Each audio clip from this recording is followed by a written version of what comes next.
Peace.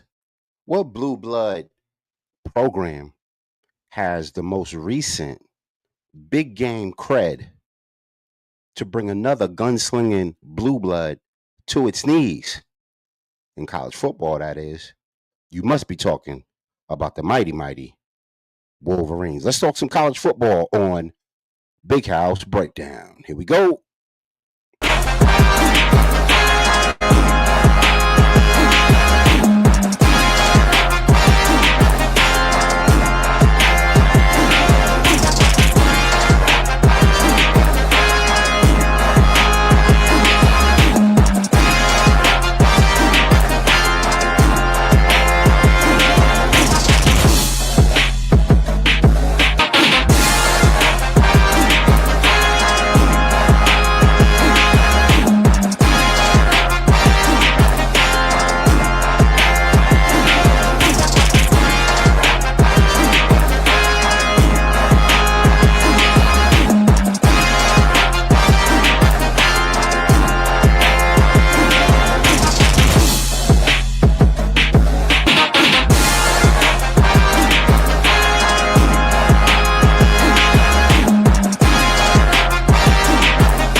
Peace. Welcome to the Big House Breakdown. The intro was long because this show is just that on. That's right, we're talking about the Big House Breakdown. All things centralized on the Michigan Wolverines, but we also talk all things college football. College football is back. I'm your host, Vic. We are here for an hour-long sojourn into what was going to be a great blue blood matchup of week 2 of the college football season. And we need you to join in with us so we could discuss how the Michigan Wolverines are going to put belt to ass on the Oklahoma Sooners. You heard all the rest. Now hear the best. Big House Breakdown. That's right. You heard the Joel Klatts and Callan Cowherds and all the ESPNs and the Stephen A's and the talking bobbleheads, Josh Pates and the cover threes and the on threes and all of the threes of the threes. But now you got that BHB. You know what I'm saying? No Crapnalysis, just getting after this hardcore football discussion. And if you want to jump into this riveting football discussion, you could do so. You know what I'm saying? Because there is a link that I'm going to put on the bottom of the screen. I'm copying and pasting it now, and I'll have it up and ready for anybody to jump in here. We got a full show packed. If we get a lot of people, then we won't do the segments and all of that. But if we get a small amount, or we don't get people, then we'll just rock out with the regular show. Either way, it's mighty. You know what I'm saying? So if you want to join the show, this is the link right here. I'm gonna put it up. Boom. I'm gonna leave it up for a while. So whoever's watching the show, my stragglers, my once upon a timers, my old heads, I was riding this horse. I was doing these videos back in 2023 when we won the national championship. And I believe that when we went to play Washington, and I got all of that feedback from you guys, questions, concerns, people jumping on the line. I got inanimous Twitter heads just jumping in my live, smoking cigars and, blazing out with us on the Big House Breakdown. We're back to do it again back and better than ever. Let me activate the screen so we could be seen. Yeah, man, we doing some things right now. We doing some things. So week one is in the books of college football, and we want to talk about it. We want to talk about the pluses. We want to talk about the minuses. Um, we want to talk about everything in between from that was week one in college football. You know what I'm saying? Because there was some interesting things, interesting performances, and we want to tell y'all about it, and we want to get you to join in and let us know what you think about these week one performances. Um, so while I'm pulling that up, the way that you can get involved with the show is StreamYard.com / 47YWE 45J7C. StreamYard.com. You can put it in your address bar above. You can copy and paste it. 47YWE 5J7C. And we need you here, man. The show is nothing without you and your participation. So we need you to jump in here. We need you to share this video. And if you catch it on a replay, just tell us what you liked about the show. Tell us what you liked about the show. Tell us what you liked about what we're talking about currently.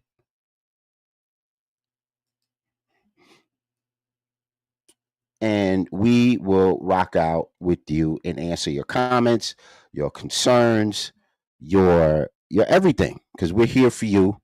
But of course, we have a slant on Michigan football. We are definitely slanted toward the Michigan Wolverines, and we're going to talk a lot about them. I'm trying to get this up so I can get all of the stats and the probability together for you. Let me go to my history. Let me put this all together because I had it up earlier. Yeah, so how you feeling out there, everybody in college football world? What did you like about week one? What didn't you like about week one? Arch Manning wet the bed. You know what I mean? He was supposed to be the blue blood dude getting it done, and he wet the bed.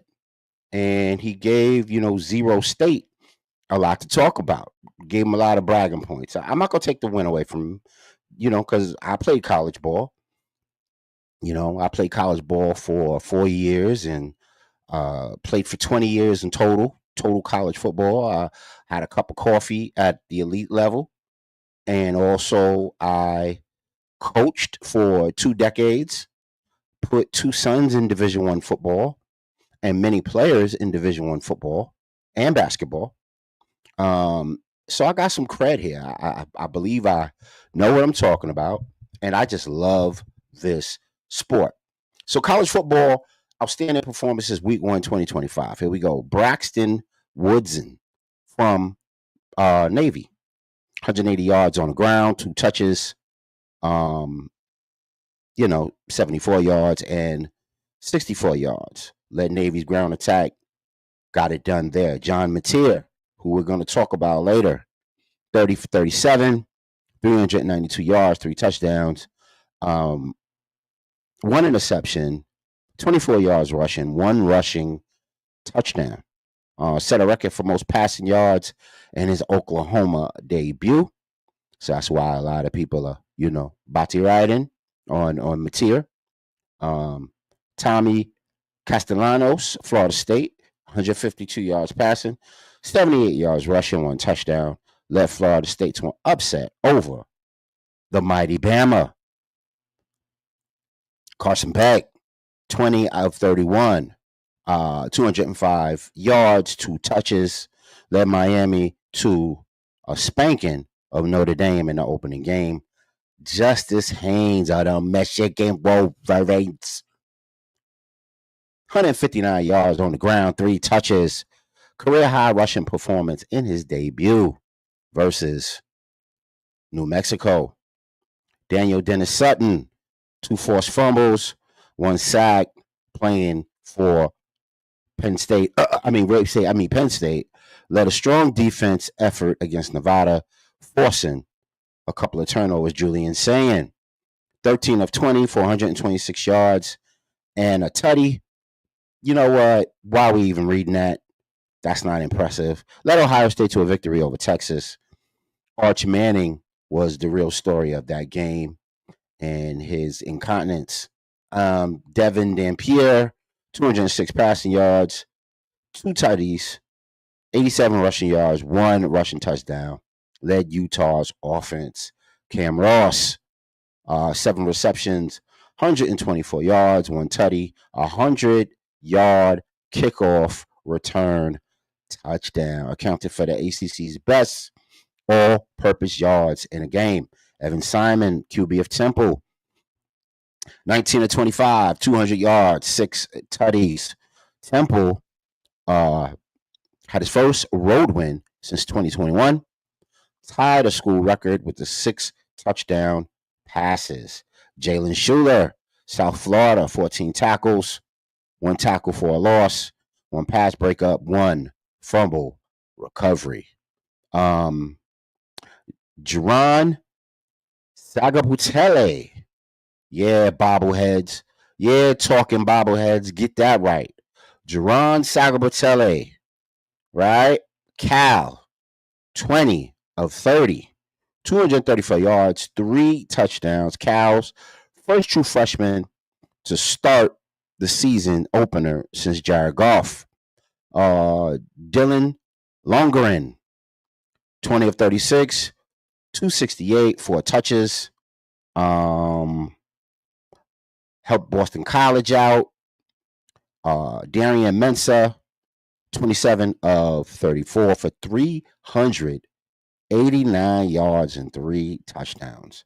Harold Perkins, LSU, 8 tackles, 3 tackles for a loss, 1 sack. Now that's work.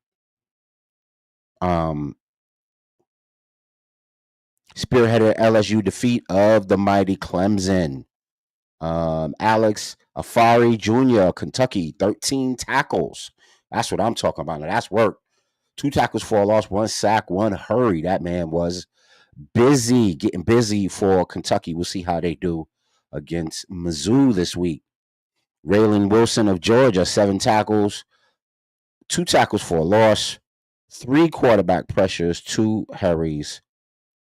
Outstanding Georgia defense that limited Marshall to minimal first downs. Freshmen like Julian Sayin and Bryce Underwood, who went for 250 yards and a touchdown, strong debuts, while transfers like John Mateer, Tommy Castellanos immediately made significant impacts for their new teams. Standout performances highlighted by players Danny Sutton, Jalen Schuler also played critical roles in notable victories and upsets. Early performances set the stage for an exciting 2025 season. And that was that, as they say it. So that was the review of week 1. And this is your AP poll coming at you. I'm going to minimize the call letters so people can still see it. And they can jump in if they want right after I read off the top 25. So you got 0 State, Penn State, Penn State, LSU, Georgia, Miami at 5, Oregon at 6, Texas 7, Clemson 8, Notre Dame 9, South Carolina 10, Illinois at 11, Arizona State at 12, Florida State at 14, Michigan at 15, 16 is Iowa State, 17 is SMU, 18 is Oklahoma that will play this week. 19 is Texas. 20 is Ole Miss. 21 is Bama. 22 is Tennessee. And 23 is Indiana. Now, of course, there's two more on that list, but that list will shuffle as we get to go through the week. So if you guys want to, chime in or comment or come on live with us, you can certainly do that. You can certainly do that. I'm going to put the call letters on the bottom again. StreamYard.com 47WE 47YWE 45J7C. Put that up above in your address bar, and we can get in and spar or agree. But we don't know echo chambers here because we got Brightside rocking in the background. We official right now, man. We getting it done on the show, getting it how we live on the Big House Breakdown. Go tell them that we here to do this college football analysis. You know what I mean? No crapnalysis, just getting after this with that hardcore football talk. All right, here we go. So your boy, Joel Klatt, comes up with his, if the playoffs were now bracket system. And this is who he believes would be in contention to be in college football playoffs. So we got Michigan playing Oregon in one bracket. In the East bracket, we got LSU playing Notre Dame. In the lower East bracket, Clemson would get the bye. Texas would get the bye. That is the East bracket. Then we got I gotta see who is in that top corner. Give me a second. Okay, so in the top west corner, we have Boise taking on Georgia. That's a dub. Right. Then we got Bama playing Kansas, which is very interesting. And then we got Penn State and Ohio State getting, the bye. Well, we know based on what happened in week 1 that a lot of those teams may not make it there. Clemson takes the L. Texas takes the L. Who else took an L in week 1? Notre Dame took the L. Not sure how Boise did. I will look that up and get that information back to you. But for kicks and giggles, this is what, an expanded team playoff system would look like. This is how it would kind of, evolve itself as the season goes along. So the teams may change, the brackets and the math will stay the same on how we get the best teams or the best two to play for that national championship trophy. Yeah, man. So we're back. Big House Breakdown here for you. Bright side here for you. We're on the bright side. No crapnalysis. Just getting after this. All right. So we did week 1 breakdown. We did the top 25. We did Joe Klatt's crapnalysis of if the playoffs were today. About 6 teams would have been good off that list that he showed. You know what I'm saying? And that is that. But we are here for an important task. What's our important task? No crapnalysis. Just getting after this. We had to talk about this right here. Boom. That's right. The blue blood matchup of week 2. The one that is worth watching. Right? Because, you're going to have Iowa and Iowa State. You're going to have Kansas and Mizzou. You're going to have several teams, doing their thing in week 2. But the one that everybody had circled, the one that everybody is interested in, is Michigan at Oklahoma. And the freshman phenom, Bryce Underwood, leads his feisty Wolverines into Sooner Country, Norman Stadium, packed to capacity at night, late, beer filled, belly filled, folks out there ready to get it in, ready to boo, ready to yell, ready to go crazy and try to be the 12th man. But they don't know that the Michigan Wolverines and that boa constrictor is coming to town. Yeah, man. Yeah. Yeah. And I heard a lot of stuff, man. People were dissecting this game and giving the crapnalysis about this game way before the season started. Like, they were talking about, John Mateer and Arbuckle and Venerable and how good they are. And I ain't gonna front against the cupcake. John Mateer looked great, set some records, did some things, threw for tutties and over 300 yards. Looking like, John Elway out there, looking like Johnny Manziel, you know? But all that glitters is not gold on that team.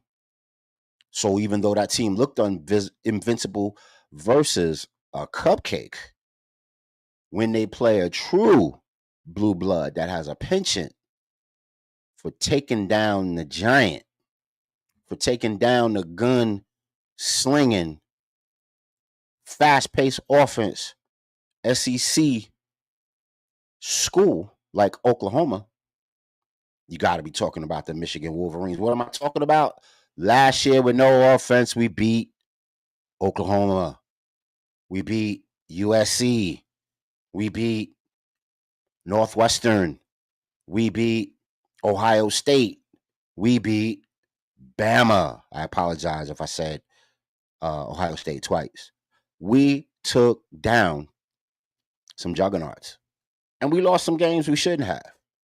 And I believe that the coaches have this year locked up. I believe they bolstered the ranks amongst the coaches. And you know what makes Michigan so dope is, especially Sharon Moore as the coach, right? What makes Michigan so dope, not only did they get Bryce Underwood, they pulled NIL special, you know what I mean? And got Bryce Underwood to lead the team. That's right. We didn't let homegrown talent lead the state and become college football's boy toy. We kept him right here. And he's going to do the things that we got to do in A2 to make us victorious. But what's so dope about Sharon Moore is he bolstered the coaching ranks at every failed coaching area from last year. He made some questionable calls last year. So what did he do? Went and got Biff Poggi to back him up as, a consultant to the head coach and assistant coach of the team. Went and got another coach, longtime coach for the offensive line to work with the current offensive line coach. And then went and got Soup Campbell to help out Ron Bellamy with the receivers. And went and got the tight ends coach, brand new coach. And, we are rocking and rolling. So every position last year on the staff that had a question mark, they have extra coaching to bolster them, bolster the decision making, bolster the training, and bolster the probability that we're going to get busy. But just like what we do on the Big House Breakdown, we are going to get into some areas of the, that I like to do on my shows, because I said, no crapnalysis, just getting after this, right? We're going to go to what I call matchup edge play. That's right. Where we compare all the two teams that are going to play this week, this big blue blood matchup of Michigan versus Oklahoma at Oklahoma. And I got your chart for you. Okay. So we are going to minimize the other one. Put it on the bottom so y'all can join if y'all want to. And we are going to talk about these matchup edge players, matchup edge play, MEP as we like to call it, on the Big House Breakdown. So we got Michigan, we got Oklahoma, matchup edge play. So quarterbacks, I will call the quarterback position kind of even. You got two gunslingers, naturally talented dudes. Bryce Underwood, John Mateer, getting it done. Check for both of those. So that I will call that even. There is no advantage there, but those are the most important people on the field. Right? So the game will revolve around them, and they will be on display as the lead actors in this story, but kind of dead even in that heat. Running backs. Well, you got Ott for Oklahoma, and you have Blaylock for Oklahoma. You also have Robinson, and then you also have for Michigan, you got Justice Haynes and Jordan Marshall, Micah Kaipana, and each one of them got busy last week. Justice Haynes had the hat trick for 150 yards plus, and that made the difference there. So I would call the Michigan Wolverines stronger at the running back position. Wide receiver, even though it was improved, it wasn't Deion Burke like, who went for 2 touchdowns and over 100 something yards last week.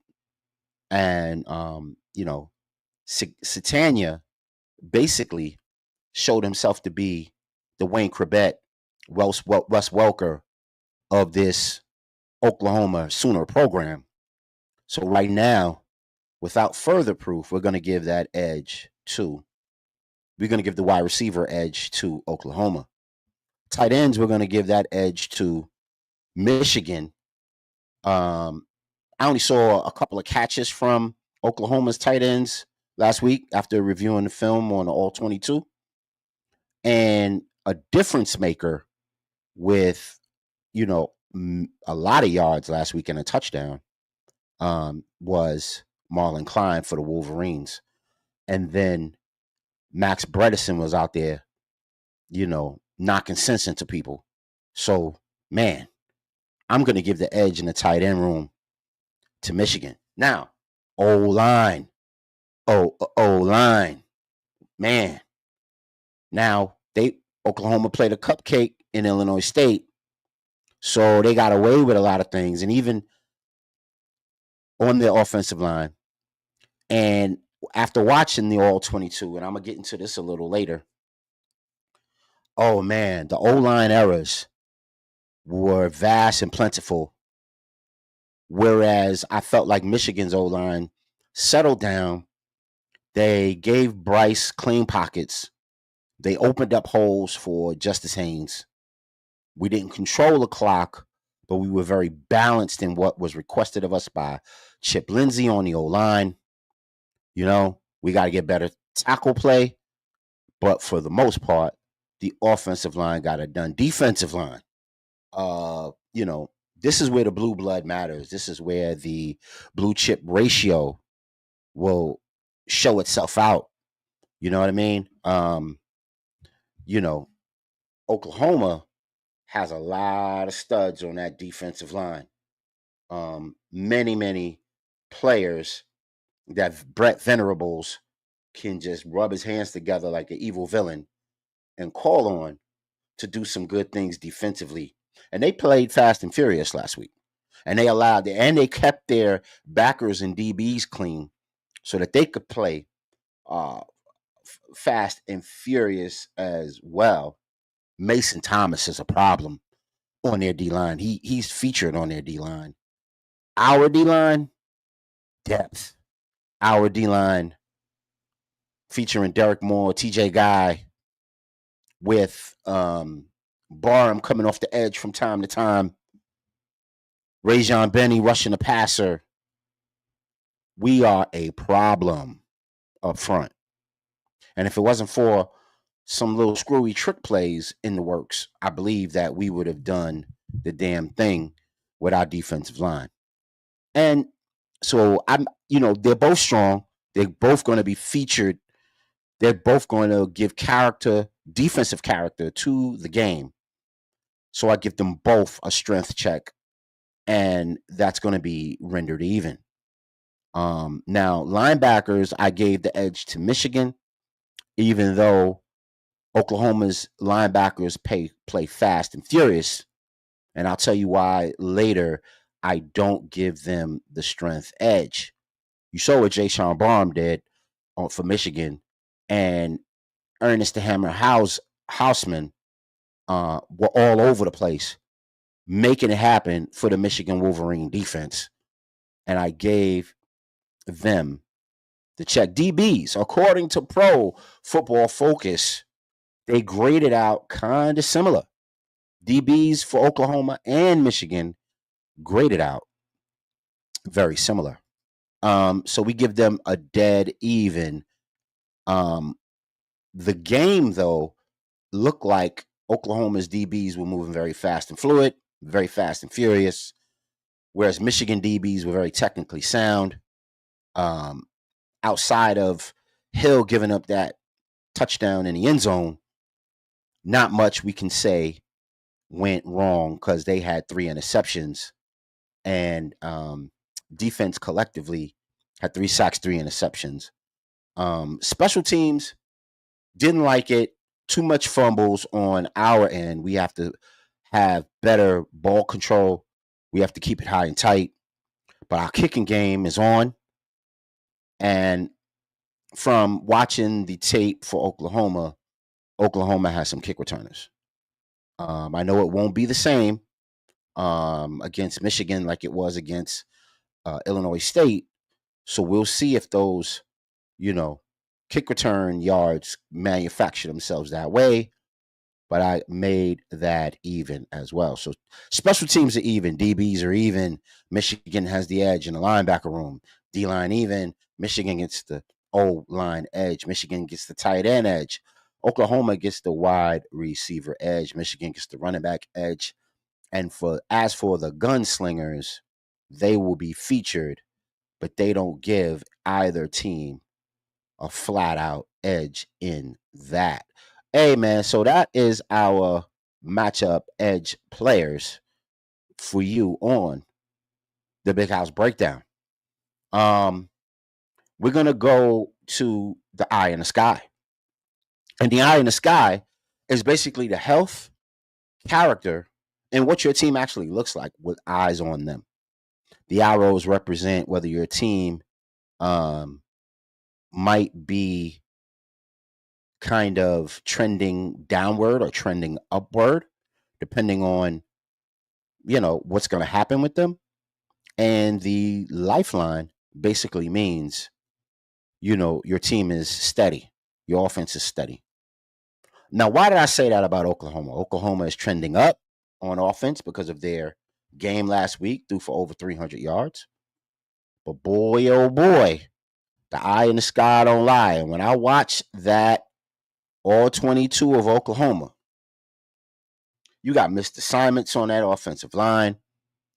You got folks attacking the wrong shoulder on stretch plays and zone plays and, all types of running plays, which is why their running game was pretty much non-existent last week, even though they got a transfer running back in there.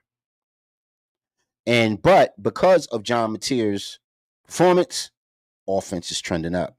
Defense was trending up because of the score of the game. So they're solid. They're muscle solid, that defense. You know what I'm saying? But once again, they were playing Cupcakeville. They were playing Cupcake State. You know what I'm saying? We will see this week what that defense is really about. Coaching, I thought it was a really great debut from Arbuckle and from Venerables. I thought it was a good outing. They coached their team to a win over 30 points. They impressed a lot of people. This is where you get the Crapnalysis from. So just because you score 30 and you look somewhat impressive, there's more than meets the eye to this Oklahoma team. And we will get into that in a minute. So don't body ride Oklahoma and what they're doing, because there's a lot going on there that we need to talk about. Michigan offense was great. Bryce Underwood came through, man. He shred them up. Thus, the picture for the post this week is Bryce Underwood with the Wolverine claws on, because he shred them up. He shred them up to over 200 yards in the passing debut. Got his tight end really involved in the passing game. Got,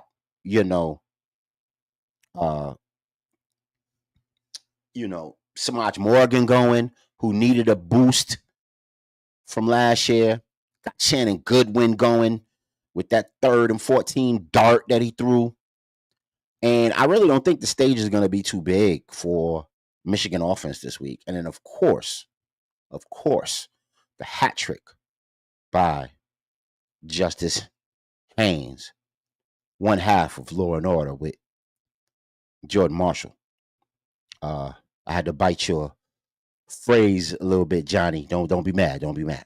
Come on the show if you like. You know what I'm saying? We can both talk about Law and Order. But anyway, I thought the coaching was good. I thought Wink was good.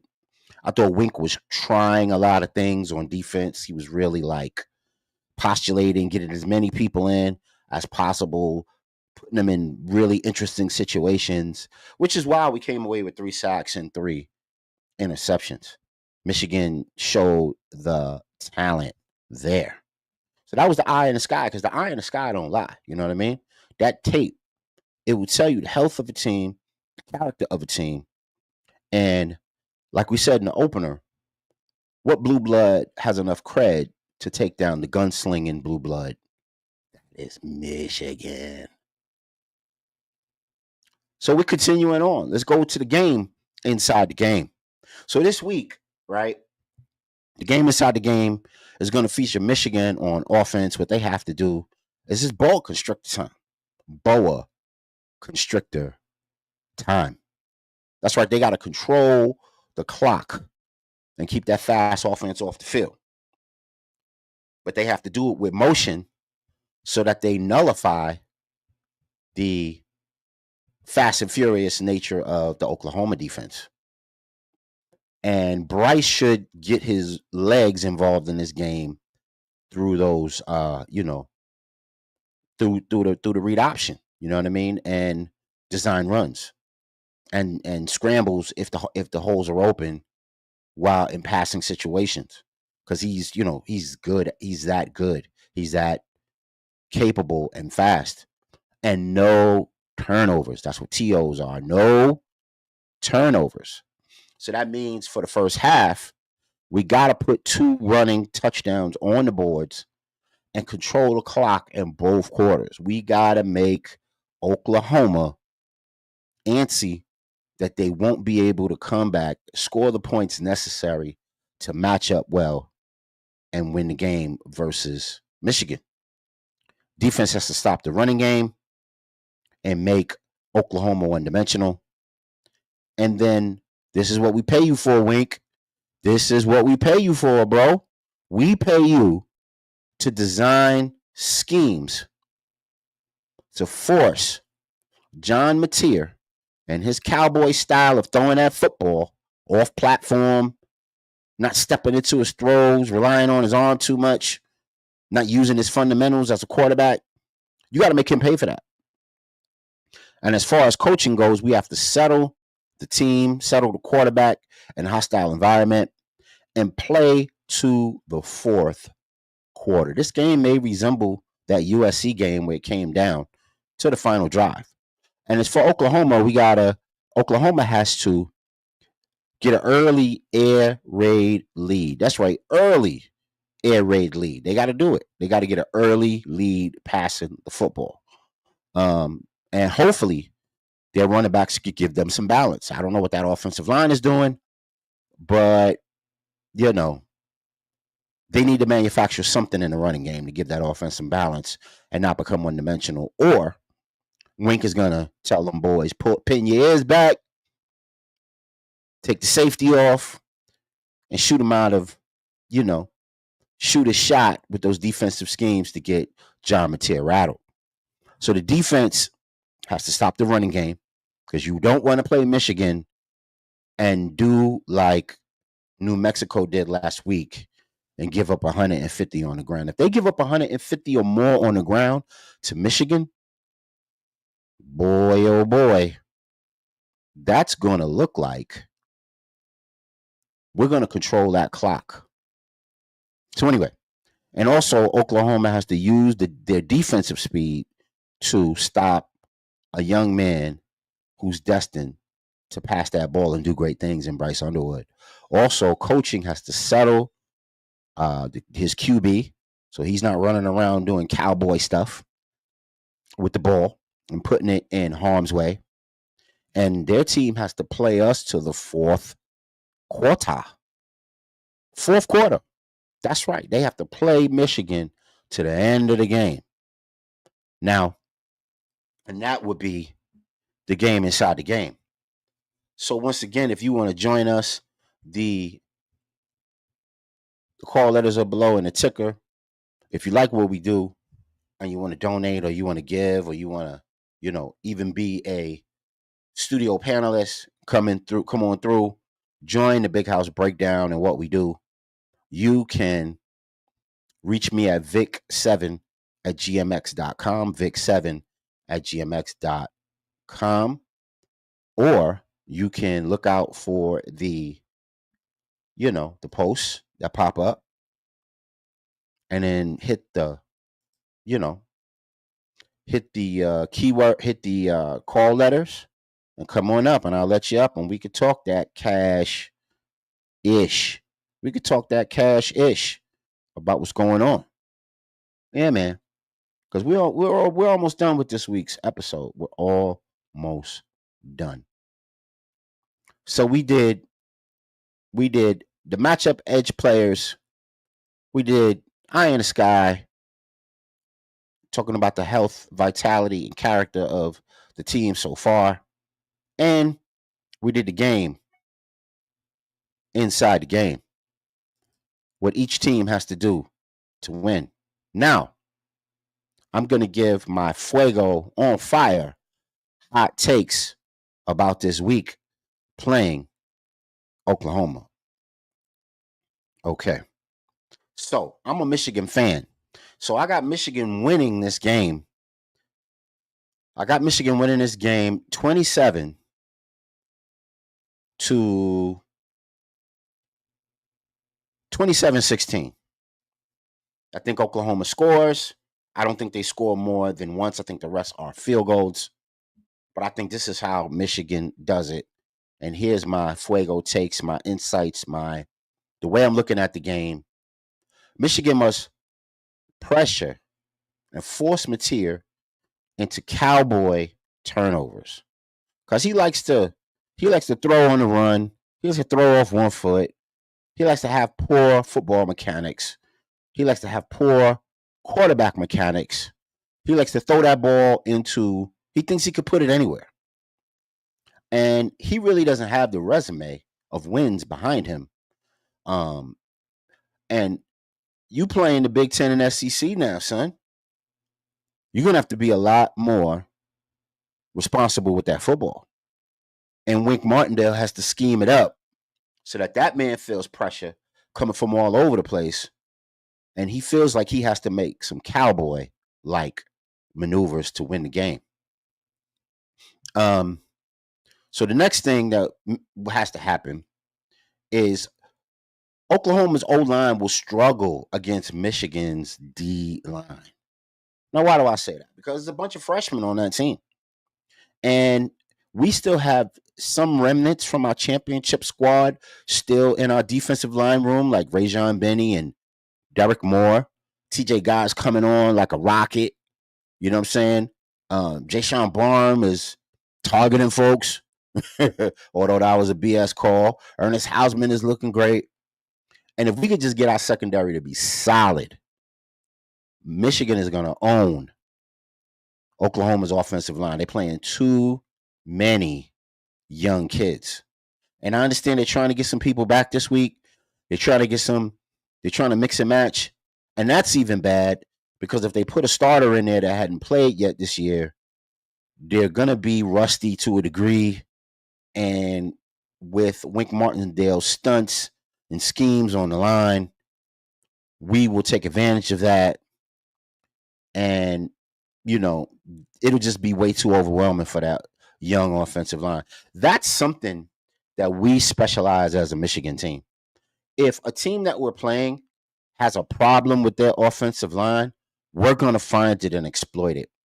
And I think Michigan is going to do just that to this Oklahoma offensive line. Just too many mistakes by them.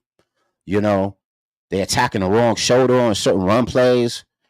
You know, in certain pass sets, they're not sliding in certain pass sets. They're not, blocking to the strength of the formation. They just had a lot of mental errors amongst that offensive line. And I think Wink Martindale is going to take advantage of it, right? And this is the reason I said earlier in the episode that all that glitters is not gold with this Oklahoma team. All that glitters is not gold with this Oklahoma team. Why do I say that? Why do I say that? Because in particular, they have some folks some players, right, that are on that defense that can get got. They can get got. They could get caught up in Chip Lindsey offensive schemes. They can get caught up in the way that plays are designed.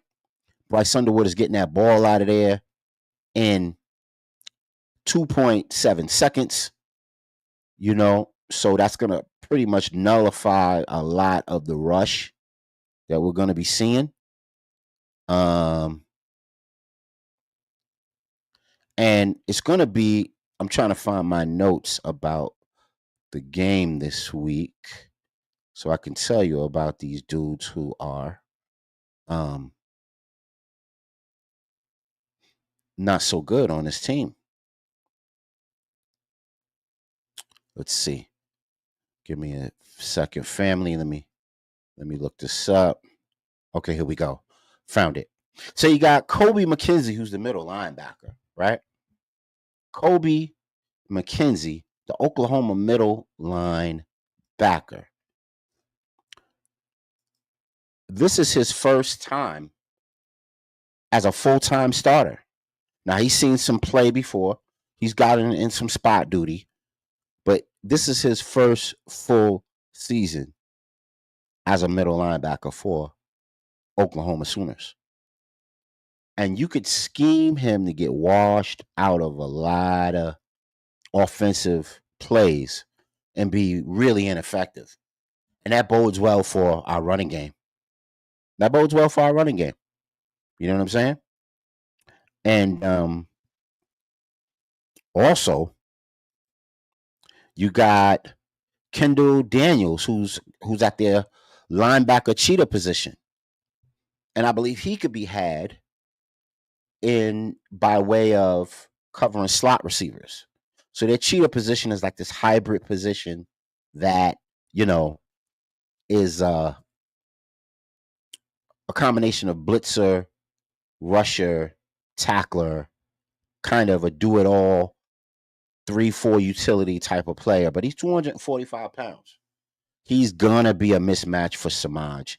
He's gonna be a mismatch for, Andrew Marsh.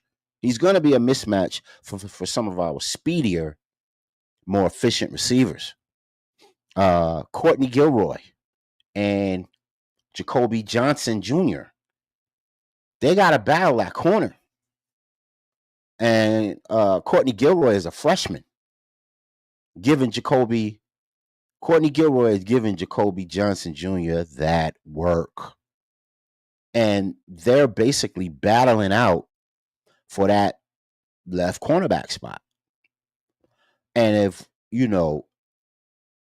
if Chip Lindsey can scheme McCulley to get up on Courtney Gilroy as a freshman and use that 6'5" frame on him, jump ball, comebacks, all sorts of real interesting routes for that young man.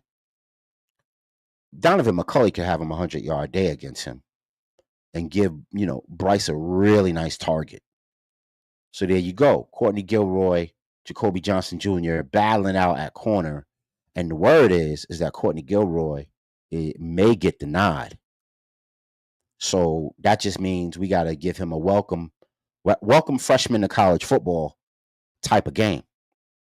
Also, those offensive linemen, man, they may not be prepared or skilled enough to handle our D-line up front. A bunch of fifth-year seniors who got 3 and 4 deep people to come in that won't get tired, banging them in the head all day.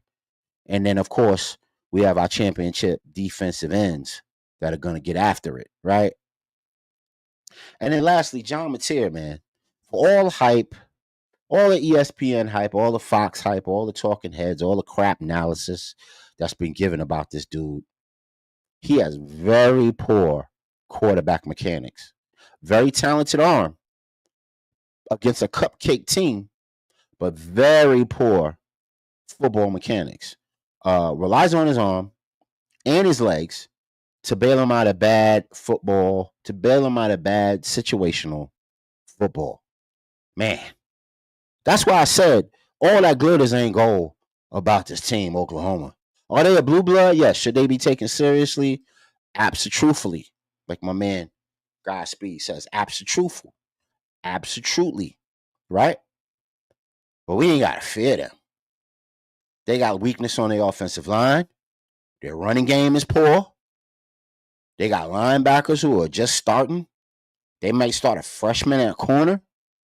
Now, that doesn't mean that they're not going to be ready to go. It's a home game. Doesn't mean that they're not going to be ready to, throw that thing all over the yard. But that's what Wink Martindale wants. They want to be one-dimensional and throw that thing all over the yard. And we want to make them one-dimensional by force.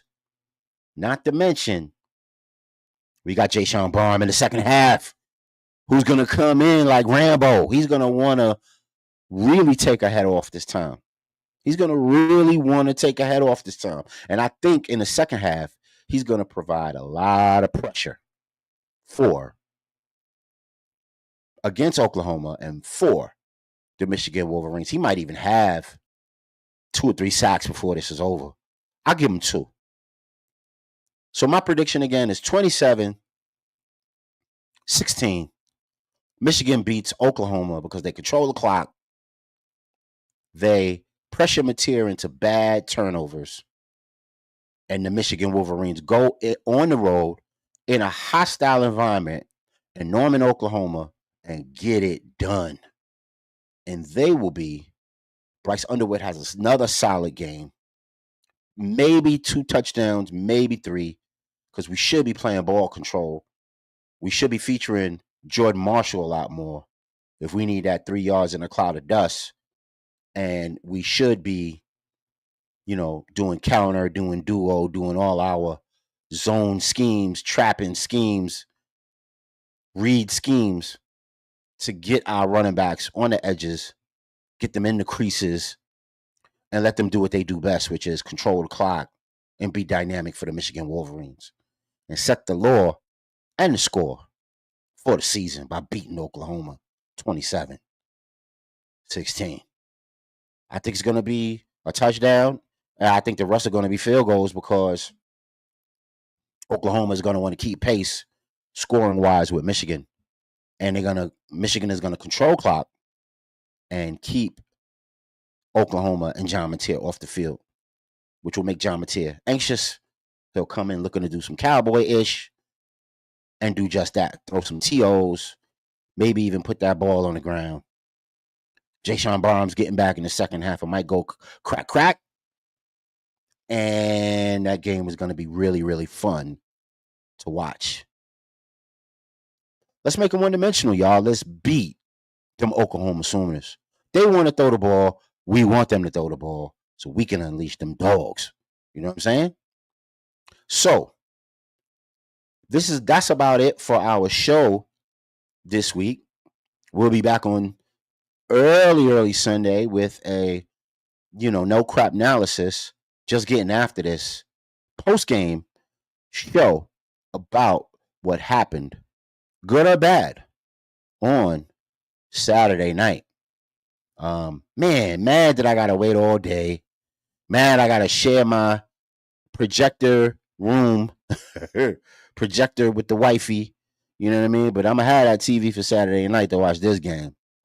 Uh, Let us know what you liked about the new and improved Big House Breakdown. Let us know what you thought about the segments.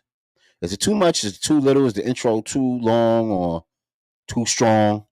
I have a shortened version of that. I can play that. But let's get in here, man. Get your comments, get your concerns, get your questions in here, and let's win like the 23 year. Let's get it done. Let's make Michigan proud. Go Blue.